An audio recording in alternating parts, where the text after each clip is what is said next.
Hello, everyone, and welcome to the Door to Door YouTube channel. Today, I thought I'd do something a little bit different. The other day, we installed a door that actually was imported from China. It was I'm calling them Temu doors. We're starting to see them more and more. Builders and customers are asking us to install these doors that they import from China, just because they tend to be quite a bit less than if we were to buy them from an American company.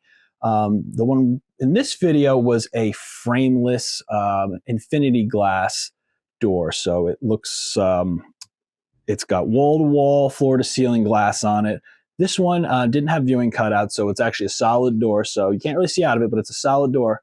But it has that infinity glass on the outside, giving you like a mirrored glass look on the door. So it's actually really a really cool design. We do see them. CHI is the US company that has the Sterling. That's a similar model.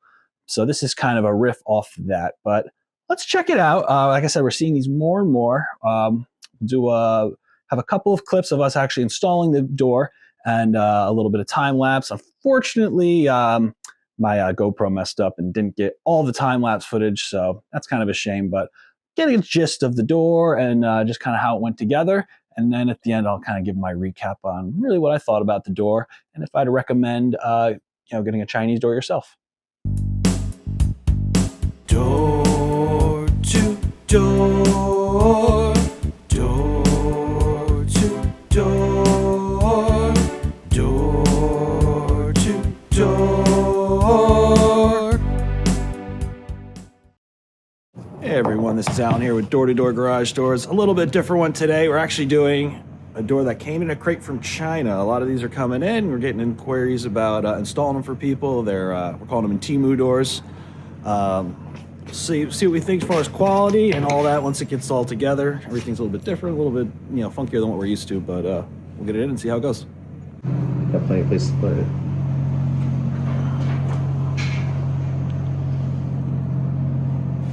So we're working on one issue is there's no flat lip. So you can't pop rollers in and out very easy. They have to go in from the top.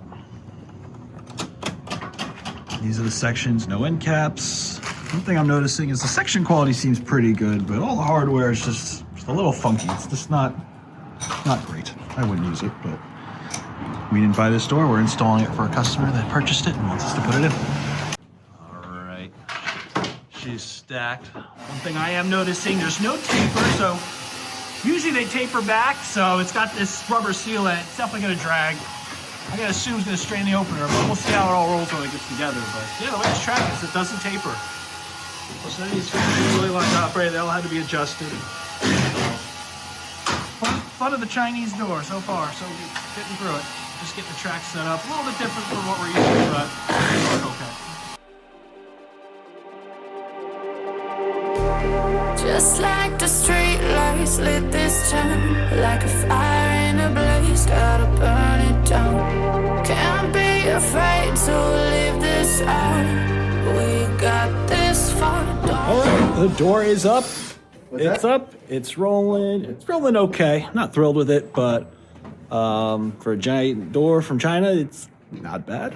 So far it seems to be okay. We got the side mount going on. We'll see if it can handle the fact that this isn't sprung perfect, and we'll see what we get. All right, we got it in on the side mount. It's coming down. We left the plastic on to protect it because this is still a construction site, but came out pretty good. So that top section, we took the plastic came off, but you see it's all an infinity glass, kind of mirrored finish. Like I said, from China, don't hate it. There's definitely some odd things about it I don't love. I would prefer the CHI Sterling or one of the American models, but I'm told the price is unbeatable on these if you really want one of these type looking doors. All right, so hopefully that gave you a little bit of a feel for kind of what you're getting when you're getting one of these Chinese doors. If you want to, risk importing it in and trying to save a few dollars on your garage door, especially if you're looking at one of these more high-end glass doors, which is mostly what I'm seeing coming out of the coming from China here.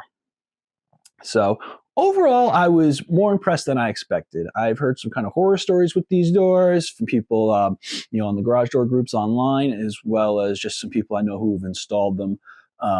just coming all wrong, missing parts, all that stuff. So for the most part, most of the parts were there.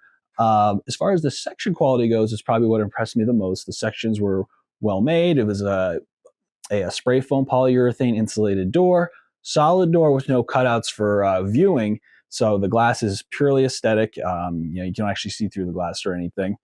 But altogether, wasn't damaged, which would be my main concern with ordering one of these doors from China. That takes, I think the guy who bought it said it took him almost like 12 weeks to get the door over here. But once it's over here, hopefully it's not damaged, because that, I'm going to imagine, is a whole big to-do to try to get new sections over here if you did have a damaged section. So very impressed with the section quality. Hardware was lacking. Some of the hinges they gave us were overkill, beefy, but didn't really fit right. Some of the stuff they gave us was flimsy and was a little, in my opinion, too flimsy for how big and heavy that door was. So the hardware was kind of all over the place. It just seems like they just threw a bunch of things in a box. There was some missing, some there, some right, some wrong. So I would definitely say, if you are planning on doing one of these doors, have plenty of hardware with you, because who knows what you're going to get. And that's been pretty consistent from just about everybody I talked to, that the hardware is kind of all over the place on if it's the right hardware, if it's enough hardware. So that's where you're going to want to kind of know what you're doing, to know if they gave you the right stuff to begin with. So before you start installing it, they gave us enough hardware. Main thing we had to come up with, they didn't give us the right top fixtures. They gave us low headroom top fixtures with, if you see in the video, it's not low headroom track. So we were able to come up with some standard top fixtures that we just carry with us that work fine. So it wasn't a big deal. We had to customize a few of the hinges to make everything fit. They gave us hinges that honestly I think were too big for the door, where it was causing it to bind against the track. So we kind of had to customize those to make it work, but they worked. It's just, they didn't work without a little finesse. So that end of it, I wasn't thrilled with. Like I said, all the hardware is kind of all over the place, but if you know what you're doing, you can come up with what you need. And we always have plenty of hardware when we do an install in the truck. So we had what we needed, but if you weren't prepared, you may not. Another weird thing is installing this door. There's no, the track was curved on both ends. So typically you kind of can with a flat end on one track, the track curve, you can kind of swing and, hook in sections, and makes it easier to stack and install and adjust. So everything had to be, your two side tracks had to get put in, and everything had to kind of be filtered down through the side. So without a couple of guys, without, all the proper equipment, and not planning to do that, it could be a little difficult. But luckily, again, we had everything we needed. So we were able to work around it, but it's just a little strange if you ever need to replace a roller or work on the door. Having that kind of track will make it very difficult to service in the future, with certain repairs that may be needed over the years. There were no backing plates for the center hinges. So on most doors, you're going to have a nice metal backing plate that screws in, that the hinges screw into on these steel doors. So it's got something sturdy and bite, it gets a nice bite when you put in your screws and screw everything together. This was just going into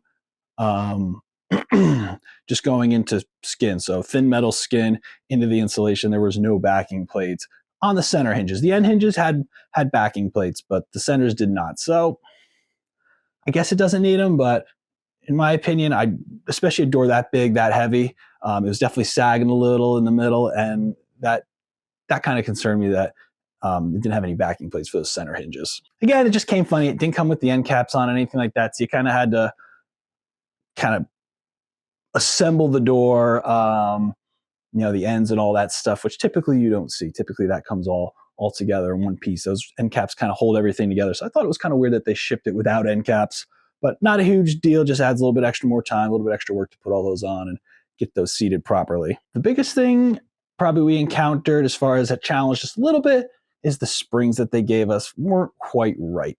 And then again, that's another thing I'm consistently hearing, that the springs that they give you, hopefully they're close.